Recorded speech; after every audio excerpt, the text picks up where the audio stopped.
चंद्रपूर शहरातील बाबूपेठ येथे अवैधरित्या दारूची विक्री करीत असल्याच्या गुप्त माहितीवरून पोलिसांनी आरोपीच्या घरी धाड टाकून 10,74,000चा मुद्देमाल जप्त केला।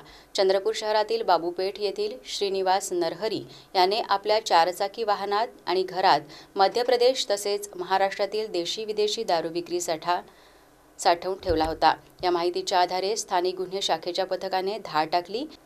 या कारवाईत पोलिसांनी 4,76,920 रुपये किमतीचा देशी दारू साठा, दारू विक्रीतून मिळालेली 97,000 रुपयांची रोख, दारू वाहतुकीसाठी वापरलेले 5 लाख रुपये किमतीचे चारचाकी वाहन आणि एक लोखंडी तलवार असा एकूण 10,74,420 रुपयांचा मुद्देमाल जप्त केला।